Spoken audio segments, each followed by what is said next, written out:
à quel moment tu t'es dit, tiens, là, je vais m'orienter vers une voix solo avec ma guitare, avec mes compos?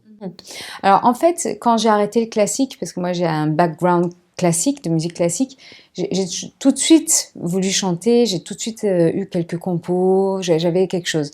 Mais bon, c'est très dur de faire ça tout de suite, et puis j'avais aussi envie d'explorer mon instrument, la guitare. Donc c'est pour ça que je me suis dit, bon, je vais quand même commencer à accompagner des gens, faire des nouveaux styles, voilà, brésilien, world, variété, voilà. Donc pour apprendre tous ces styles, bah, j'ai accompagné des chanteurs. En gros, bon, c'est pas aussi simple, c'est pas fait comme ça. Mais bon, Ok, non, en je tout vais cas, pas. Voilà, tu l'as bien c'est amené. ça. Mais c'est comme ça que j'ai, Ok. voilà. Mais il y avait toujours ça derrière. Donc c'est Ouais. ça que je veux te dire. J'accompagnais des gens, je partais en tournée. Donc t'as dit Wycliffe, Manu Gallo, donc la bassiste de Zap Mama. En gros, c'est ça. Beaucoup de chanteurs de variété française. Je faisais beaucoup de télé, de promos avec eux. Florent Pagny, par exemple. Enfin, tu vois.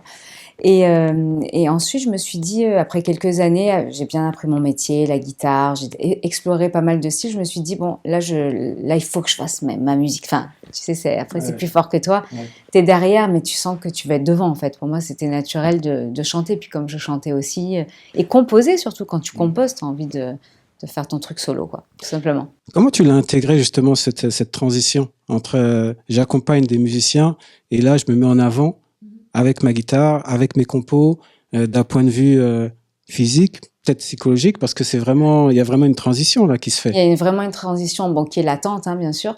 Mais en fait, c'est vrai que c'est par rapport aux gens, en fait, qui m'entouraient. J'ai rencontré les bonnes personnes. À un moment donné, tu te dis, bon, là, ils vont m'accompagner. Ils vont m'accompagner. Donc, ma maison de disques, il a fallu les convaincre aussi, hein. C'était pas facile. Mais j'ai senti que c'était le moment. Et puis, j'y suis arrivée. On a signé. Le premier album, je l'ai fait pratiquement toute seule. Et le deuxième album, j'ai réussi, grâce à mon manager, l'équipe qui est avec moi, on a réussi à convaincre le label, trouver enfin un label qui pouvait nous aider. Parce qu'avant, je lâchais pas mes groupes, parce que c'était pas possible. J'étais toute seule, comme tu dis, c'est pas possible, aussi bien financièrement que psychologiquement, que tout. Et puis même là, on l'a signé et on travaille toujours, quoi. C'est un long travail. Ouais. Voilà. Je reviens sur l'album. Keep Oui, On, c'est ouais. on continue, Bien c'est sûr, ça? c'est ça, On lâche pas? exactement, exactement, tu as C'est ça compris. l'idée? C'est pour ça, c'est ça l'idée. Ok, C'est ce que je viens de dire, c'est ok, exactement ça. ok. D'ailleurs, sur cet album, il y a différentes teintes musicales. On est dans la soul, dans le jazz, un peu bossa, un peu pop. C'est ce que tu as voulu, c'est ce que tu écoutes, c'est ce que tu es.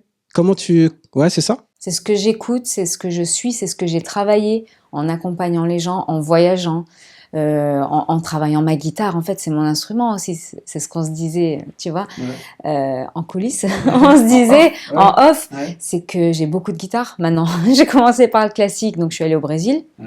Guitare classique, musique brésilienne, ça se marie, c'est à peu près la même chose, tu vois. Et puis après, bon, j'ai fait musique africaine. Après, j'ai dit, ah ouais, la variété, c'est trop bien. Après, j'ai dit, waouh, mais la guitare électrique aussi, c'est trop bien. J'ai envie de brancher une guitare. Donc, je vais sur la guitare électrique. Et puis après, le jazz aussi. Moi, j'adore le jazz. Donc, guitare jazz. Bon, j'espère que je vais m'arrêter là parce que ça fait beaucoup là à travailler. Et voilà. Et du coup, tu fais plein de chansons en fonction. Et puis, tu as accompagné beaucoup de gens finalement. Donc, tu as plein d'influences que tu as jouées sur scène.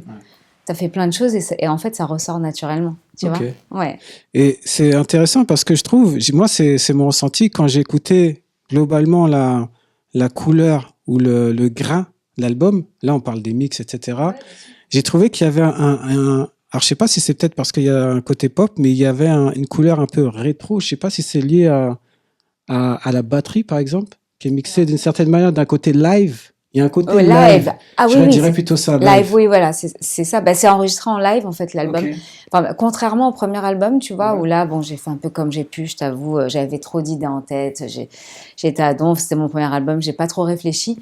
Là, on s'est posé et je me suis dit, attends, moi, je suis une musicienne live et puis je veux défendre ce projet en live. Donc, il faut enregistrer en live pour avoir une cohérence aussi.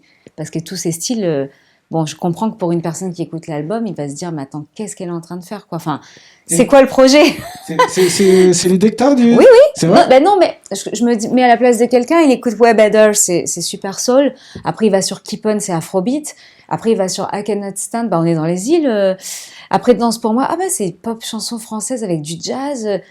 Tu vois, pour moi, c'est naturel. Pour moi, c'est naturel. Mais pour une personne. Non, mais c'est marrant que tu parles de ça parce que j'avais aussi ces ressentis. J'arrivais pas à te à te on placer. n'arrive pas. Ouais. Non, j'arrivais pas à te placer parce que je me disais, mais mince, il y a un côté extrêmement jazz où t'accompagnes les notes, etc. Il y a un moment où c'est assez afro et je me dis, mince, j'arrive pas à trouver la patte. Ben ouais. C'est la patte. C'est la patte. Je pense que c'est la guitare et la musique. Tu penses que c'est ça?